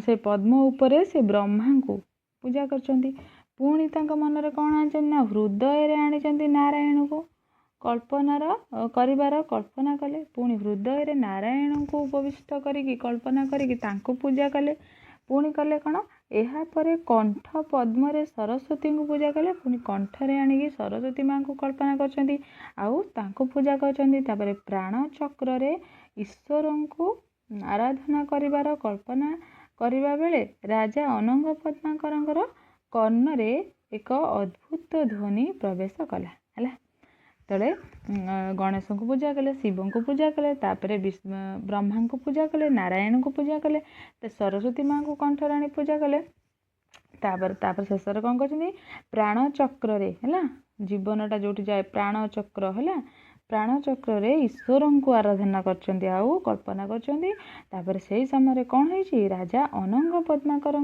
कर्ण रे है गोटे अद्भुत ध्वनि आसिक प्रवेश होती कर्ण को गोटे अद्भुत ध्वनि शुभा जाए से ध्वनिटी कौन से ही ध्वनि राजा को अवगत कराइला जे ईश्वर ही तांकर संतान होई जन्म ग्रहण करिवे है से जो अद्भुत गोटे ध्वनि तांको शुभाई से ध्वनि कौन जनाई राजा को कौन कही ना से ईश्वर ही जो ईश्वर को से कौथे कल्पना करछंती ପ୍ରାଣଚକ୍ରରେ। ସେଇ ପ୍ରାଣଚକ୍ରରେ ଯେଉଁ ଈଶ୍ୱରଙ୍କୁ ସେ କଳ୍ପନା କଲେ, ସେ କହିଛନ୍ତି କି ସେହି ଈଶ୍ୱର ହିଁ ତାଙ୍କର ସନ୍ତାନ ହୋଇକରି ଜନ୍ମଗ୍ରହଣ କରିବେ ଏବଂ ରାଣୀଙ୍କ ଗର୍ଭୋଦୟ କାଳରେ ତାଙ୍କ ନିକଟକୁ ଆସିଥିବା ଅବଧୂତଙ୍କୁ ରାଣୀଙ୍କ ସହ ସାକ୍ଷାତ କରାଇଲେ। ରାଣୀଙ୍କ ଗର୍ଭ ବେଦନା ଉଣା ହେବ ହେଲା। ସେ ଏତେ ସବୁ କରୁଥିଲେ କ'ଣ ପାଇଁ? କଳ୍ପନା କରୁଥିଲେ, ପୂଜା ଆରାଧନା ଶୁଦ୍ଧ କରୁଥିଲେ କାହିଁକି ନା ରାଣୀଙ୍କର କଷ୍ଟକୁ କ'ଣ ଲାଘବ କରିବା ପାଇଁ। ସେସବୁ ସେ ହେଲା। ଦେଖ କହିଲେ କି ରାଣୀଙ୍କ ଗର୍ଭୋଦୟ କାଳରେ ତାଙ୍କ ନିକଟକୁ ଆସିଥିବା ଅବଧୂତଙ୍କୁ ହେଲା। ରାଣୀଙ୍କ ଗର୍ଭୋଦୟ ଯେତେବେଳେ ହେଇଥିଲା ତାଙ୍କ ନିକଟକୁ ଯେଉଁ ଅବଧୂତ ଆସିଥିଲେ, ସେ କହିଛନ୍ତି ସେଇ ଅବଧୂତଙ୍କୁ ରାଣୀଙ୍କ ସହିତ ଯଦି ସାକ୍ଷାତ କରାଯିବ ହେଲା, କ'ଣ ହେବ ନା ରାଣୀଙ୍କର ଗର୍ଭବେଦନା ଯେଉଁ କଷ୍ଟଟା ହେଉଛି ସେଇଟା ଉଣା ହେଇଯିବ, କମିଯିବ ହେଲା।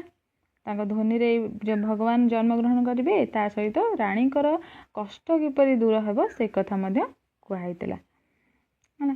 ତାପରେ କ'ଣ କଲା, ରାଜା ଏହି ଆକାଂକ୍ଷିତ ଧ୍ୱନି ଶୁଣି ମାନସ ପୂଜା ସଫଳ ହେଲା ବୋଲି ବିଚାର କରି ସେହି ପୂଜା ବିଧିର ପରିସମାପ୍ତି କଲେ ହେଲା।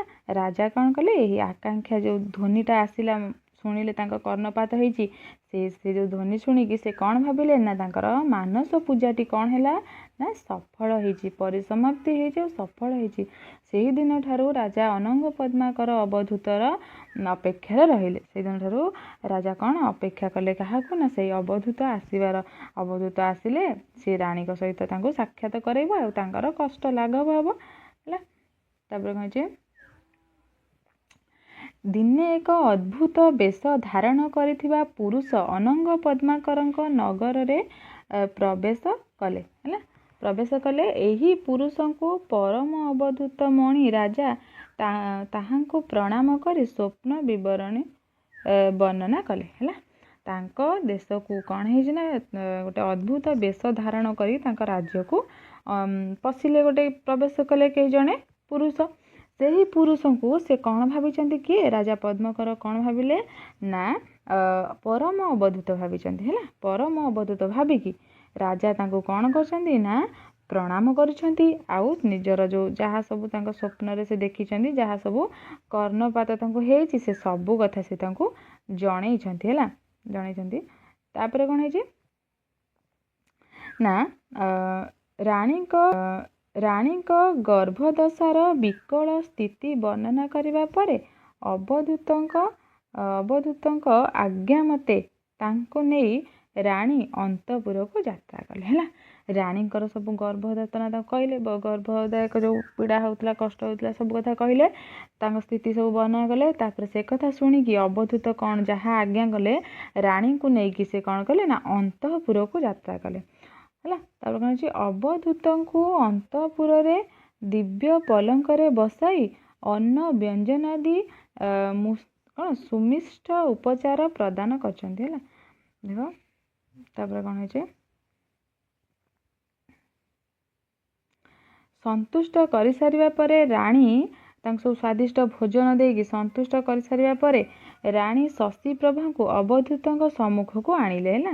ସେତେବେଳେ ଜାଣିଲେ ତାଙ୍କୁ ଗୃହରେ ନେଇକି ବସେଇଛନ୍ତି ଆଉ ତାଙ୍କୁ ସ୍ୱାଦିଷ୍ଟ ବ୍ୟଞ୍ଜନ ଖାଇବାକୁ ଦେଇଛନ୍ତି। ତାପରେ କ'ଣ କରିଛନ୍ତି ନା ଶଶୀପ୍ରଭାଙ୍କ ନିକଟକୁ ଅବଧୂତଙ୍କୁ ତାଙ୍କ ସମ୍ମୁଖକୁ ଆଣିଛନ୍ତି। ଅବଧୂତ ଦେଖୁ ଦେଖୁ ରାଣୀଙ୍କ ଗର୍ଭରେ ଏକ ଯୋଗେନ୍ଦ୍ର ପୁରୁଷ ରହିଥିବାର ରାଜାଙ୍କୁ କହିଦେଲେ। ସେ ଅବଧୂତ ଜଣକ ରାଣୀଙ୍କୁ ଦେଖୁ ଦେଖୁ କ'ଣ କହିଲେ ନା ତାଙ୍କୁ କହିଦେଲେ କି ଗୋଟେ ଯୋଗେନ୍ଦ୍ର ପୁରୁଷ ହେଲା, ମହାପ୍ରତାପୀ ଯୋଗେନ୍ଦ୍ର ଗୋଟେ ପୁରୁଷ ହେଲା, ପବିତ୍ର ଆତ୍ମାଟେ ତାଙ୍କ ଶରୀରରେ ତାଙ୍କ ଗର୍ଭରେ ଅଛି ବୋଲିକି ସେ ତାଙ୍କୁ କହିଦେଲେ। ତାପରେ କ'ଣ ହେଲା, ଏହାପରେ ଅବଧୂତ ସେହି ଗର୍ଭସ୍ଥ ପୁରୁଷର ସ୍ୱରୂପ ନିର୍ଦ୍ଧାରଣ ପାଇଁ ପଦ୍ମାସନରେ ବସି ସାଧନା ମାଧ୍ୟମରେ ଆପଣାର ସ୍ଥୂଳ ଶରୀରର ମଧ୍ୟରୁ ସୂକ୍ଷ୍ମ ଅଙ୍ଗ ହୋଇ ବାହାରକୁ ସେହି ସୂକ୍ଷ୍ମାଙ୍ଗରେ ରାଣୀଙ୍କ ବାମାନାସ ବାଟେ ଗର୍ଭ ମଧ୍ୟକୁ ପ୍ରବେଶ କରିବାର ପ୍ରୟାସ କରନ୍ତେ। ଦେଖ କ'ଣ ହେଇଛି, ତାପରେ କ'ଣ ହେଲା ନା ଏହାପରେ କ'ଣ ହେଇଛି ନା ଅବଧୂତ ସେଇ ଗର୍ଭସ୍ଥ ପୁରୁଷର ହେଲା ସ୍ୱରୂପ ନିର୍ଦ୍ଧାରଣ ପାଇଁ, ସେମାନେ ତା ସ୍ୱରୂପଟା କେମିତିକା ଅଛି ତାକୁ ନିର୍ଦ୍ଧାରଣ କରିବା ପାଇଁ ସେ କ'ଣ କଲେ ନା ପଦ୍ମାସନରେ ବସିକି ଆସନ ମଧ୍ୟରେ ଆପଣାର ସ୍ଥୂଳ ଶରୀରକୁ ହେଲା, ଆପଣାର ସ୍ଥୂଳ ଶରୀରକୁ କ'ଣ କଲେ ମଧ୍ୟରୁ ସୂକ୍ଷ୍ମ ଅଙ୍ଗକୁ ତାଙ୍କ ସ୍ଥୂଳ ଶରୀରଠୁ ମାନେ ଶରୀରଟା ଯେଉଁ ରକ୍ତ ମାଂସର ଯେଉଁ ଶରୀରଟା ସେଟା ସ୍ଥୂଳ ଶରୀର ସେଇ ସ୍ଥୂଳ ଶରୀରରୁ ସେ ସୂକ୍ଷ୍ମ ଅଙ୍ଗ ହୋଇ ବାହାରକୁ ଆସିଲେ। ତାଙ୍କର କେବଳ ପ୍ରାଣଟି ହେଲା, ତାଙ୍କ ଆତ୍ମାଟି କେବଳ ବାହାରକୁ ଆସିଲା। ଆଉ କ'ଣ ହେଲା, ସେହି ସୂକ୍ଷ୍ମ ଅଙ୍ଗରେ ରାଣୀଙ୍କ ବାମାନାସ ବାଟେ ଗର୍ଭ ମଧ୍ୟକୁ ପ୍ରବେଶ କଲେ। ସେଇ ସୂକ୍ଷ୍ମ ଅଙ୍ଗ ସେଇ ଯେଉଁ ତାଙ୍କର କ'ଣ ଜୀବାତ୍ମାଟା ବାହାରିଗଲା। ସେଇ ଜୀବାତ୍ମାଟା କ'ଣ ହେଇଛି ନା ରାଣୀଙ୍କର ବାମାନାସ ପଟରେ ସେ ପଶିବାକୁ ଚେଷ୍ଟା କଲା, ଗର୍ଭକୁ ଦେଖିବାକୁ ହେଲା, ଗର୍ଭ ଦେଖିବାକୁ ସେ ପଶିବାକୁ ପ୍ରୟାସ କରିଛି। କରନ୍ତେ ଭ୍ରମର ଦୀପଶିଖାକୁ ସ୍ପର୍ଶ କରି ନ ପାରିବା ପରି ଗର୍ଭସ୍ଥ ସନ୍ତାନର ପରମ ତେଜରେ ଅବଧୂତ ଭିତରକୁ ପଶି ପାରିଲେ ନାହିଁ ହେଲା। କହିଲେ ଯେ ସେ ପଶିବାକୁ ଚେଷ୍ଟା କଲେ କୋଉଠି ନା ରାଣୀଙ୍କ ଗର୍ଭ ଭିତରକୁ, ଯେମିତି ଦେଖିପାରିବେ ମାନେ ସେ ସନ୍ତାନଟିର ସ୍ଥିତି କିପରି ଅଛି। କିନ୍ତୁ ସେଠି ବର୍ଣ୍ଣନା କରିଛି କ'ଣ ନା, ଦେଖନ୍ତୁ କହିଲା ଗୋଟେ ଗୋଟେ ପ୍ରଜାପତି ହେଲା, ଗୋଟେ ପ୍ରଜାପତି ଯେପରି କ'ଣ ଗୋଟେ ଅଗ୍ନିଶିଖାକୁ ସ୍ପର୍ଶ କରିପାରେ ନାହିଁ ହେଲା, ଅଗ୍ନିଶିଖାକୁ ସ୍ପର୍ଶ କରିପାରେ ନାହିଁ, ସେହିପରି ଭ୍ରମର ଦୀପଶିଖାକୁ ଯେମିତି ଗୋଟେ ଭଁର ଯେମିତି ଦୀପଶିଖାକୁ ସ୍ପର୍ଶ କରିପାରେ ନାହିଁ, ସେହିପରି ଯେଉଁ ଗର୍ଭସ୍ଥ ସନ୍ତାନଟି ଥିଲା ତାର ଯେଉଁ ପରମ ତେଜ, ତାର ଯେଉଁ ଅତ୍ୟଧିକ ତେଜଶୀଳ ଥିଲା, ତାକୁ ସେ ଅବଧୂତ ଭିତରକୁ ସେ ତା ତେଜରେ ପ୍ରବେଶ କରିପାରିଲା ନାହିଁ ହେଲା। ଶେଷରେ ମହାଦେବୀଙ୍କ ଦକ୍ଷିଣ କର୍ଣ୍ଣ ମଧ୍ୟରେ ଧୀରେ ଧୀରେ ଆପାନ ପବନ ମାଧ୍ୟମରେ ପ୍ରବେଶ କଲେ ହେଲା।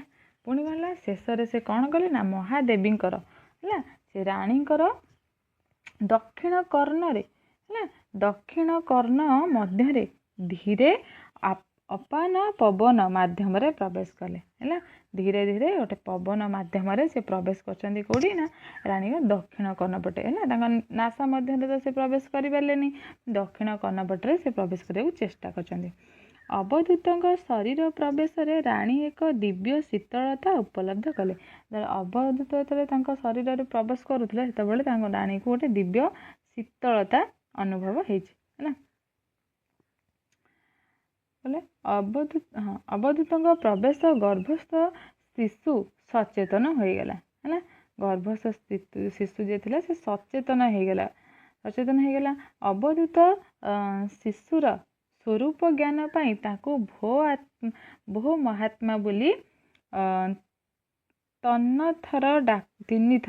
ତିନିଥର ଡାକ ଦେବା ବେଳେ ଗର୍ଭସ୍ଥ ପୁରୁଷ ଅତ୍ୟନ୍ତ ସୂକ୍ଷ୍ମ ସ୍ୱରରେ ପ୍ରଶ୍ନକର୍ତ୍ତାର ଅଳ୍ପଜ୍ଞତା ତଥା ନିର୍ବୋଧତାକୁ ସୂଚାଇ ଦେଲା ହେଲା। ଦେଖ କ'ଣ ହେଇଛି, ସେ ଯାଇକିରି ତା କତିରେ ଯାଇ ପହଞ୍ଚିଛନ୍ତି, ତାପରେ ତାଙ୍କୁ ସମ୍ବୋଧନ କରିଛନ୍ତି କ'ଣ ଭୋ ଆତ୍ମା ହେଲା, ଭୋ ଆତ୍ମା ବୋଲି ସମ୍ବୋଧନ କରିଛନ୍ତି। ଆଉ କ'ଣ ତିନିଥର ଡାକିଛନ୍ତି, ଭୋ ଆତ୍ମା କହିକି ତିନିଥର ଡାକିଛନ୍ତି।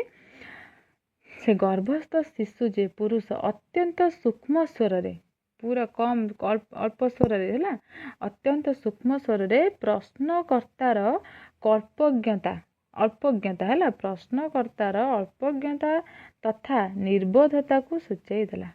ସେ ଜାଣିଗଲା କ'ଣ ନା ତାଙ୍କୁ ସୂଚାଇ ଦେଲା ତାଙ୍କର ସେ ଅଳ୍ପଜ୍ଞତା ମାନେ ଅଳ୍ପ ଜ୍ଞାନ ଥିବା ବା ନିର୍ବୋଧ ବୁଦ୍ଧିହୀନ ବୋଲିକି ତାଙ୍କୁ ସୂଚାଇ ଦେଲା। ଗର୍ଭସ୍ଥ ଶିଶୁକୁ ଶିଷ୍ୟ କରିବା ପାଇଁ ଚାହୁଁଥିବା ଏ ଅବଧୂତ ଜ୍ଞାନାନନ୍ଦ ଶେଷରେ ଗର୍ଭସ୍ଥ ସନ୍ତାନର ଶିଷ୍ୟ ହେବା ପାଇଁ ଇଚ୍ଛା ପୋଷଣ କଲେ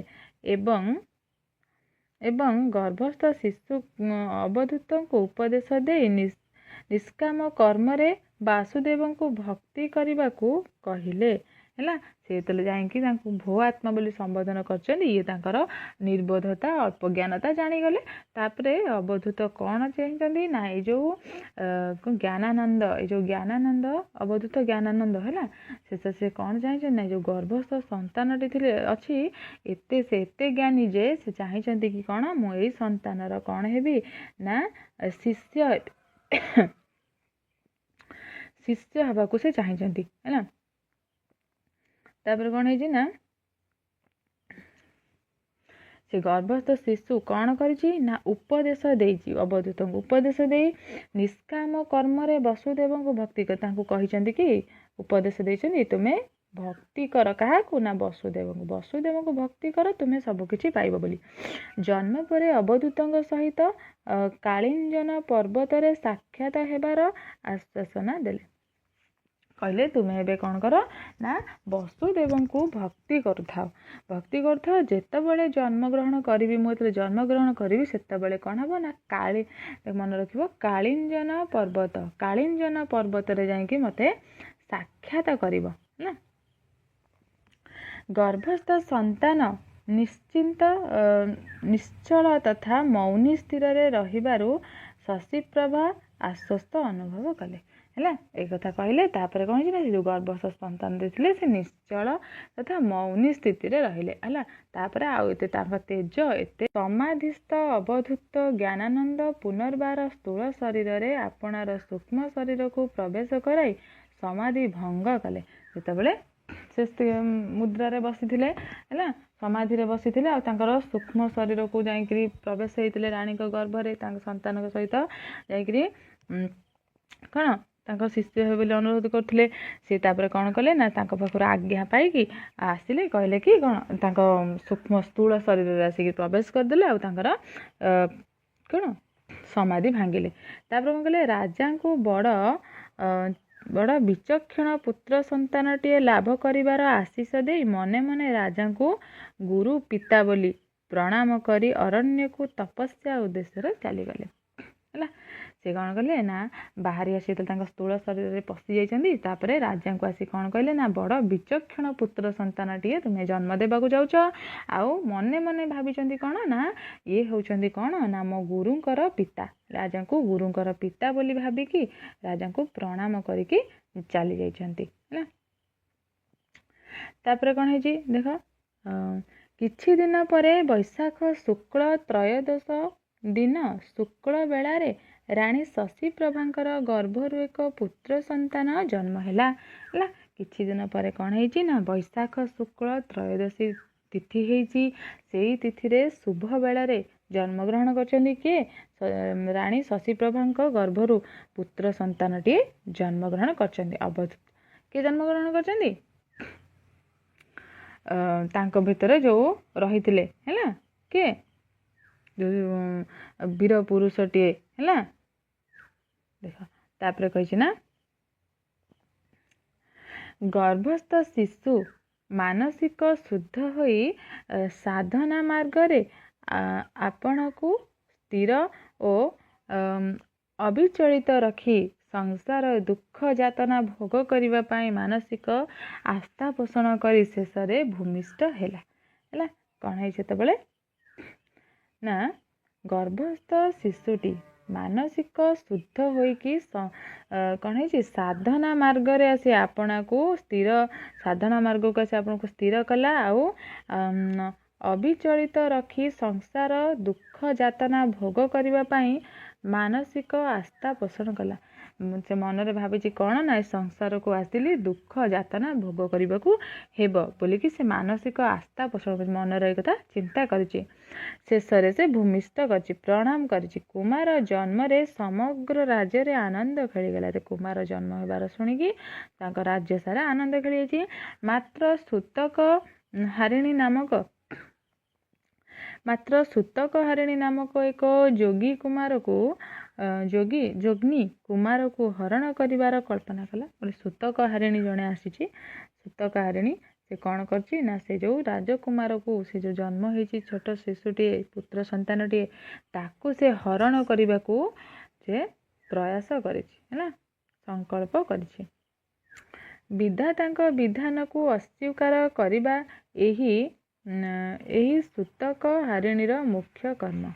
ସେ ସୂତକ ହାରିଣୀର ମୁଖ୍ୟ କର୍ମ କ'ଣ ଥିଲା ନା ବିଧାତା ଯାହା ବିଧାନ କରିଛନ୍ତି ସିଏ ତାକୁ ଅସ୍ୱୀକାର କରିବା ଆଉ ତାକୁ ପରିବର୍ତ୍ତନ କରିବାକୁ ଚେଷ୍ଟା କରିବ। ଏଇଟା ଥିଲା ତାର କାମ। ହେଲା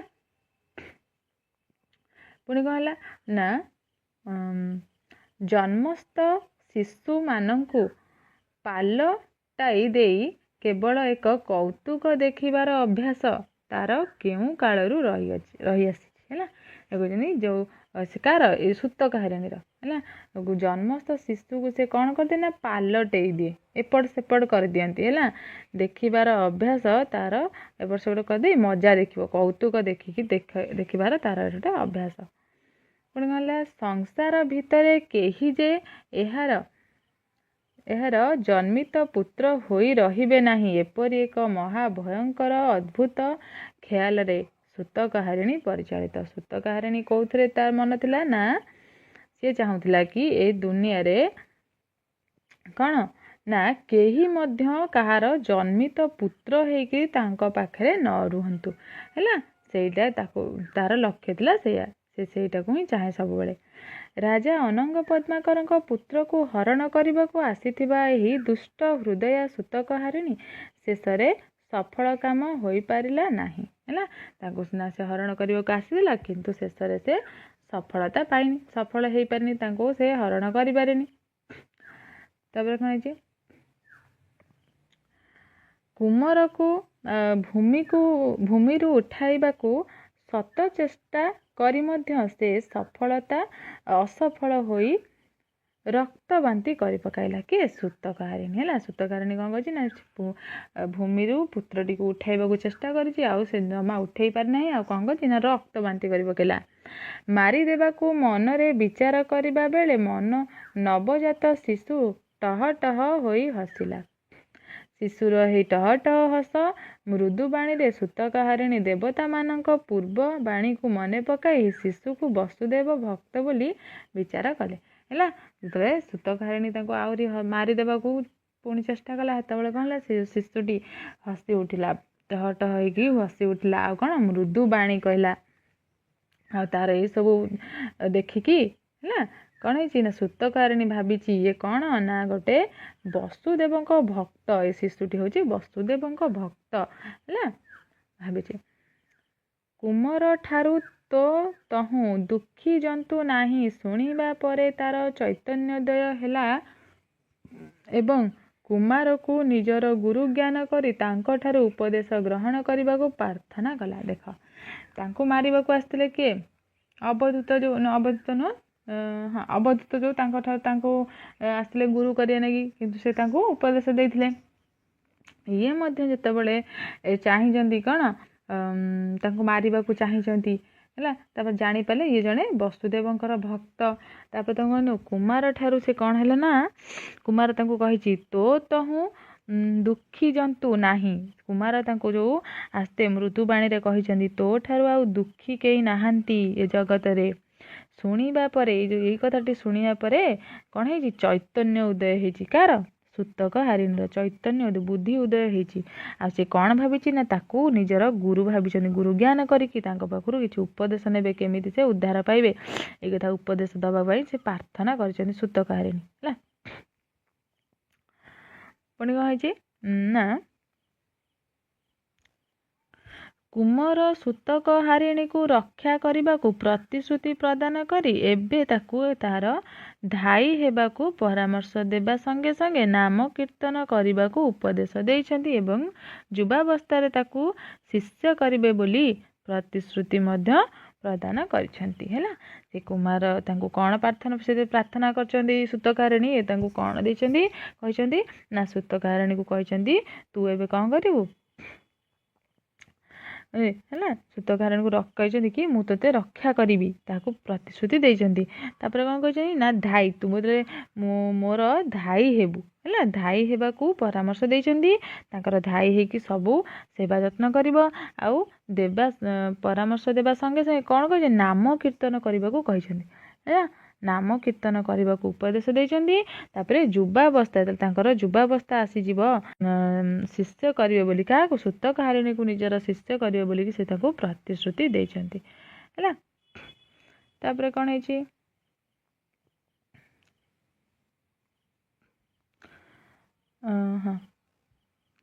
ପୁତ୍ର ଜନ୍ମରେ ରାଜା ଅନଙ୍ଗ ପଦ୍ମାକରଙ୍କ ନବର ସାରା ଆନନ୍ଦ ଉତ୍ସବ ଖେଳିଗଲା। ପୁତ୍ର ଜନ୍ମ ହେଇଛି, ଅନଙ୍ଗ ପଦ୍ମାକରଙ୍କ ନଅରରେ କ'ଣ ହେଇଛି, ଖୁସି ଖେଳି ଯାଇଛି। ତାପରେ କ'ଣ ହେଇଛି, ରାଜା ଅନେକ ଧନରତ୍ନ ଦାନ କଲେ ଏବଂ ହାଟ ବାଟ ଦୂର କରିବାକୁ ନିର୍ଦ୍ଦେଶ ଦେଲେ। ଅନେକ ଧନରତ୍ନ ସବୁ ଦାନ କରିଛନ୍ତି, ଆଉ ହାଟ ବାଟ ଦୂର କରିବାକୁ ନିର୍ଦ୍ଦେଶ ଦେଇଛନ୍ତି। ଅପର ପକ୍ଷରେ କୁମରର ଯଥାବିଧି ବିଧାନ ଜାତକର୍ମ ସମ୍ପନ୍ନ ହେଲା। ତାଙ୍କ ବିଧି ବିଧାନ ସହିତ କ'ଣ କଲେ? ତାଙ୍କର ଜାତକର୍ମ ମାନେ ଜାତକ କର୍ମ ଜାତକ କର୍ମ ସରେଇଲେ। କୁମର ତାର ପ୍ରଥମ ଧ୍ୱନିରେ ସାଧାରଣ ସନ୍ତାନମାନଙ୍କ ଭଳି କୋଦହମ୍ ଧ୍ୱନି ନ କରି କ'ଣ କହିଥିଲେ ନା ଶିବୋଦହମ୍ ଧ୍ୱନି ବୋଲି କହିଥିଲେ। କୋଦହମ୍ ସବୁ ସନ୍ତାନ ମାନେ ଜନ୍ମ ହେଲା ପରେ କୋଦହମ୍ କହିଥାନ୍ତି, କିନ୍ତୁ ଇଏ କ'ଣ କରିଥିଲେ ନା ଶିବୋଦହମ୍ କହିଥିଲେ। ଶିବୋଦହମ୍ ମାତ୍ର ମାତୃସ୍ତନ୍ୟ ପାନ ପରେ ତାର ସକଳ ଦେବୀଜ୍ଞାନ ମହାଶକ୍ତି ମହାମାୟାଙ୍କ ନିର୍ଦ୍ଦେଶରେ ତିରୋହିତ ହୋଇଗଲା। ସେ ଯେତେବେଳେ ଜନ୍ମ ହେଇକି ଆସିଥିଲେ ସେ ପୂର୍ବର ଶକ୍ତି ତାଙ୍କ ଭିତରେ ଥିଲା, ପୂର୍ବ ପରି ସେ ଥିଲେ। କିନ୍ତୁ ଯେତେବେଳେ ସେ ତାଙ୍କ ମାତୃସ୍ତନ୍ୟ ପାନ କରିଛନ୍ତି, ମାଙ୍କ ପାଖରୁ କ୍ଷୀର ପାନ କରିଛନ୍ତି, ସେତେବେଳେ କ'ଣ ହେଇଛି? ମହାଶକ୍ତି ମହାମାୟୀଙ୍କ ନିର୍ଦ୍ଦେଶରେ କ'ଣ ହେଇଛି ନା ତିରୋହିତ ହେଇଯାଇଛି। ତାଙ୍କର ଯେଉଁ ଶକ୍ତି ସବୁ ଥିଲା ସବୁ ନଷ୍ଟ ହେଇଯାଇଛି, ତିରୋହିତ ହେଇଯାଇଛି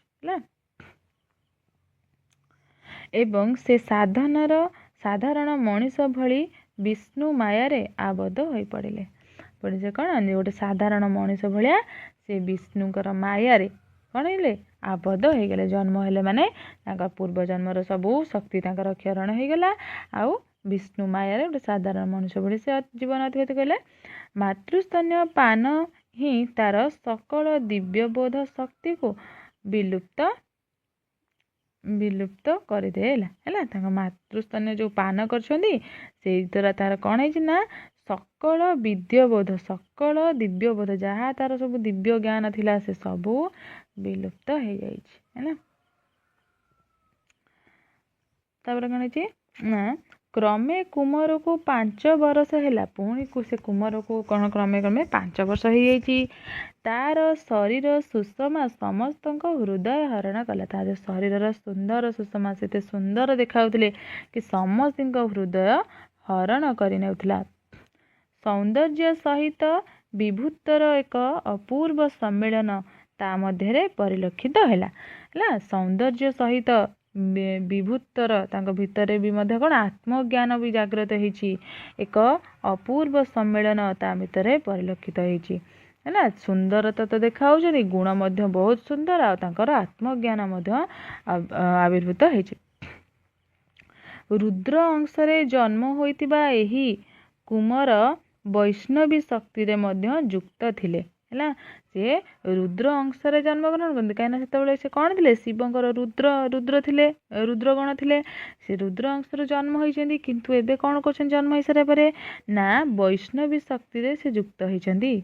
ବୈଷ୍ଣବ ଧର୍ମକୁ ସେ ଧାରଣ କରନ୍ତି, ମାନେ ବୈଷ୍ଣବ ଧର୍ମରେ ଜନ୍ମ ହେଇଛନ୍ତି। ଭଗବାନଙ୍କ ପାଦରେ ଅଷ୍ଟାଦଶ ଚିହ୍ନ ଶୋଭା ପାଇବା ପରି ତାର ପାଦରେ ମୀନ ପଦ୍ମ ଅଙ୍କୁଶ ଆଦି ଶୋଭା ପାଉଥିଲା। କେମିତି ଜନ୍ମ ହେଇଛନ୍ତି ବୈଷ୍ଣବୀରେ? ଯେମିତି ଭଗବାନଙ୍କ ପାଦରେ ଭଗବାନ ବିଷ୍ଣୁଙ୍କର ପାଦରେ ଯେମିତି ଅଷ୍ଟାଦଶ ଚିହ୍ନ ରହିଥାଏ, ସେହିପରି ଏଇ ଯେଉଁ ପୁତ୍ର ସନ୍ତାନଟିର ପାଦରେ କ'ଣ ରହିଛି? ମୀନ ପଦ୍ମ ଅଙ୍କୁଶ। ମୀନ ଚିହ୍ନ ମାନେ ମାଛ ଚିହ୍ନ, ପଦ୍ମ ଚିହ୍ନ, ଅଙ୍କୁଶ ମାନେ କ'ଣ? ଶଙ୍ଖ ଆଦି ଶୋଭା ପାଇଛି। କୁମାରର ମଙ୍ଗଳ ପାଇଁ ରାଜା ଅନଙ୍ଗ ପଦ୍ମାକର ବିନାୟକ ସରସ୍ୱତୀ ପୂଜା ଅନୁଷ୍ଠାନ କଲେ। ସେ କୁମାରର ମଙ୍ଗଳ ହେବ ବୋଲିକି ସେ କ'ଣ କଲେ ନା ବିନାୟକ ଆଉ ସରସ୍ୱତୀ, ଗଣେଶ ଆଉ ସରସ୍ୱତୀଙ୍କର ପୂଜା ଅନୁଷ୍ଠାନ କରିଛନ୍ତି। ସେହି ପୂଜା ଅବସରରେ ବିଶିଷ୍ଟ ପଣ୍ଡିତ ଉଦୟନ ଆଚାର୍ଯ୍ୟଙ୍କୁ କୁମାରର ଶିକ୍ଷାଗୁରୁ ରୂପେ ରାଜା ବରଣ କଲେ। କାହାକୁ ନା ଉଦୟନ ଆଚାର୍ଯ୍ୟଙ୍କୁ କ'ଣ କରିଛନ୍ତି? କୁମାରଙ୍କର ଶିକ୍ଷାଗୁରୁ ବୋଲିକିରି ଆଣିଛନ୍ତି, ତାଙ୍କୁ ବରଣ କରିଛନ୍ତି। ଶିକ୍ଷାଗୁରୁ କରିବେ କାହାକୁ ନା ଉଦୟନ ଆଚାର୍ଯ୍ୟଙ୍କୁ ଶିକ୍ଷାଗୁରୁ ବୋଲି ବରଣ କରିଛନ୍ତି। ଏବଂ କୁମାର ଗୁରୁଙ୍କ ଠାରୁ ବ୍ୟାକରଣ, ଧର୍ମଶାସ୍ତ୍ର, ମୀମାଂସା, ତର୍କ ତଥା ଆଗମାଦି ବିଭିନ୍ନ ଶାସ୍ତ୍ର ଶିକ୍ଷା କଲେ। କୁମାର କ'ଣ କରିଛନ୍ତି ତାଙ୍କ ଗୁରୁଙ୍କ ଠାରୁ, ତାଙ୍କ ଗୁରୁ କିଏ ନା ପଣ୍ଡିତ ଉଦୟନ ଆଚାର୍ଯ୍ୟ। ତାଙ୍କଠାରୁ ସେ ବ୍ୟାକରଣ ଶିକ୍ଷା କରିଛନ୍ତି, ଧର୍ମଶାସ୍ତ୍ର ଶିଖିଛନ୍ତି, ମୀମାଂସା ଶିଖିଛନ୍ତି, ତର୍କଶାସ୍ତ୍ର ଶିଖିଛନ୍ତି ହେଲା। ଏସବୁ ତାଙ୍କ ପାଖରୁ ଶିକ୍ଷା ଗ୍ରହଣ କରିଛନ୍ତି।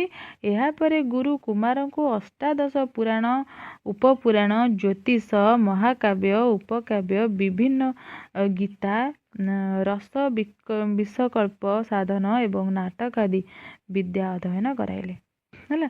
ପୁଣି କ'ଣ କଲେ, ତାପରେ ଗୁରୁ ତାଙ୍କୁ ପୁଣି କ'ଣ ଶିକ୍ଷା ଦେଇଛନ୍ତି ନା ପୁରାଣ, ଉପପୁରାଣ, ଜ୍ୟୋତିଷ, ମହାକାବ୍ୟ, ଉପକାବ୍ୟ ଏସବୁ ପୁଣି ତାଙ୍କୁ ଶିକ୍ଷା ଦେଇଛନ୍ତି। ଶେଷରେ ସେ ବିଭିନ୍ନ ଯୁଦ୍ଧ ବିଦ୍ୟାରେ ମଧ୍ୟ ପାରଦର୍ଶିତା ଲାଭ କଲେ। ପୁଣି ତାଙ୍କୁ ଯୁଦ୍ଧ ବିଦ୍ୟା ମଧ୍ୟ ଶିକ୍ଷା ଦେଇଛନ୍ତି, ଜ୍ଞାନ ଦେଇଛନ୍ତି, ଯାହାଦ୍ୱାରା କି ସେ ଯୁଦ୍ଧ ବିଦ୍ୟାରେ ମଧ୍ୟ ପାରଦର୍ଶିତା ଲାଭ କରିଛନ୍ତି ହେଲା।